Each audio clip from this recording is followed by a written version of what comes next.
Hello, जय हिंद साथियों। MSDK education में आपका स्वागत है। आज के इस वीडियो में हम लोग सेल से जुड़े 20 क्वेश्चंस को देखेंगे, जो कि हर एक एग्ज़ाम के दृष्टिकोण से काफ़ी ही इम्पोर्टेंट है। चाहे आप जिस भी एग्ज़ाम की तैयारी कर रहे हो, रेलवे, SSC, बैंक या अन्य एग्ज़ाम की तैयारी कर रहे होंगे, तो यह आज का जो सेशन है यह काफ़ी इम्पोर्टेंट होने वाला है। हमारे चैनल को सब्सक्राइब ज़रूर करें और हमारे चैनल को फॉलो करें, हमसे जुड़े रहें ऐसे ही और वीडियो देखने के लिए। तो यहाँ पहला क्वेश्चन है कि कोशिका की खोज किसने की थी। तो कोशिका की जो खोज की थी वो की थी किसने? रॉबर्ट हुड ने की थी। रॉबर्ट हुड ने की थी। नेक्स्ट क्वेश्चन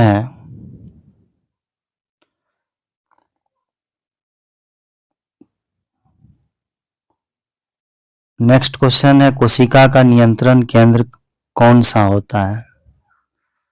निम्न में से पहला क्या है? माइटोकॉन्ड्रिया है। दूसरा क्या है? राइबोसोम है। तीसरा क्या है? नाभिक है। और तीसरा क्या है? यहाँ पे कोशिका झिल्ली है। तो जो कोशिका का जो नियंत्रण केंद्र होता है वह क्या होता है? नाभिक होता है। नेक्स्ट क्वेश्चन है कोशिका का पावर हाउस किसे कहा जाता है? तो कोशिका का जो पावर हाउस है ना, वो कहा जाता है किसको? माइटोकॉन्ड्रिया को कहा जाता है। यानी power house of the cell mitochondria को कहा जाता है।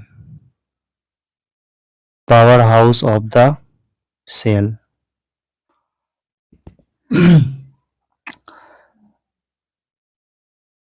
नेक्स्ट क्वेश्चन है पादप कोशिका में कौन सा अंग पाया जाता है जो जंतु कोशिका में नहीं पाई जाती है?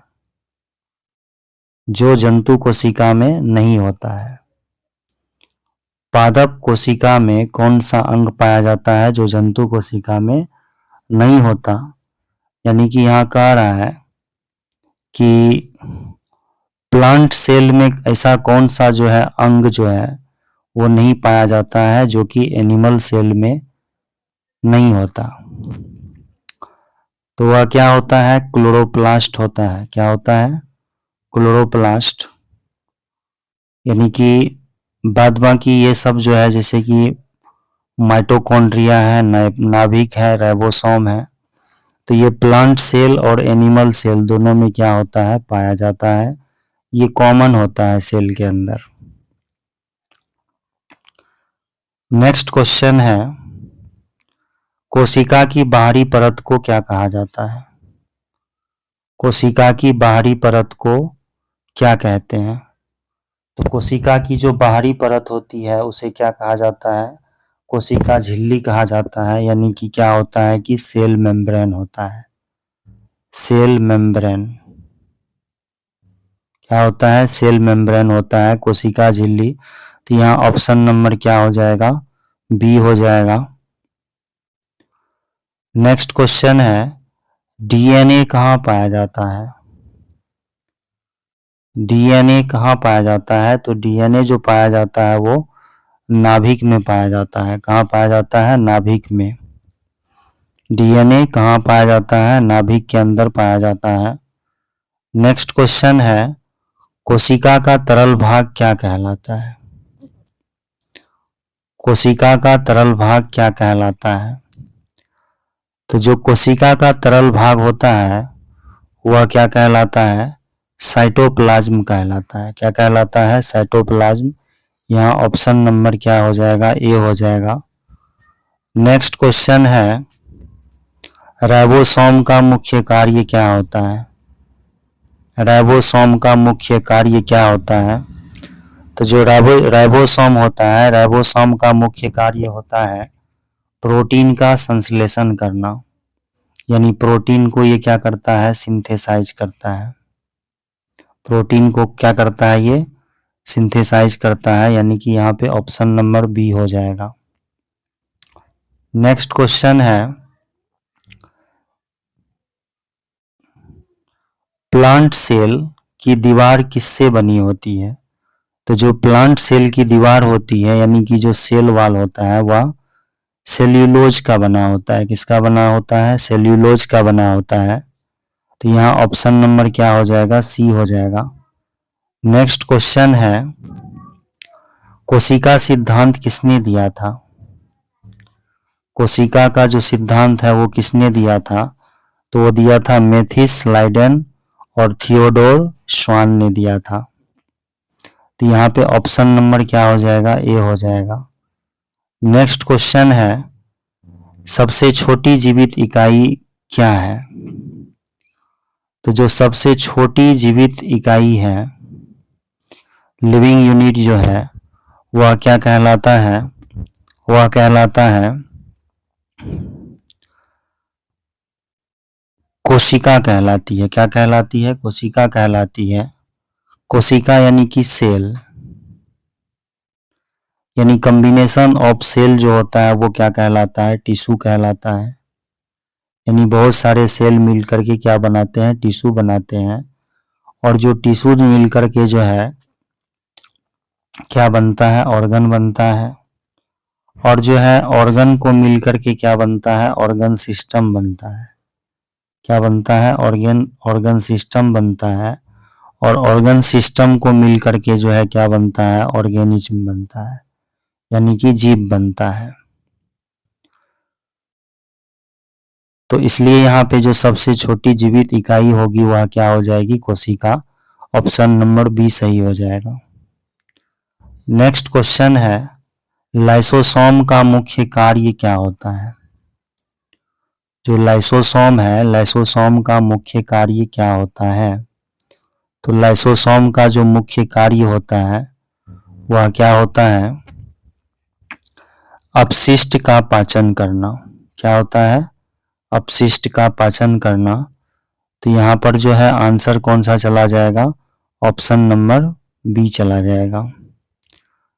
नेक्स्ट क्वेश्चन है, कोशिका में ऊर्जा का उत्पादन जो होता है वो कहाँ पर होता है? तो कोशिका में ऊर्जा का जो उत्पादन होता है वो होता है कहाँ पर? माइटोकॉन्ड्रिया के अंदर होता है। इसलिए माइटोकॉन्ड्रिया को जो है क्या कहा जाता है? Power house of the cell भी कहा जाता है। कोशिका में ऊर्जा का उत्पादन माइटोकॉन्ड्रिया के अंदर होता है। तो यहाँ पे ऑप्शन नंबर क्या हो जाएगा? बी हो जाएगा। नेक्स्ट क्वेश्चन है, जंतु कोशिका में कौन सा भाग नहीं पाया जाता है? जंतु कोशिका में कौन सा भाग नहीं पाया जाता है?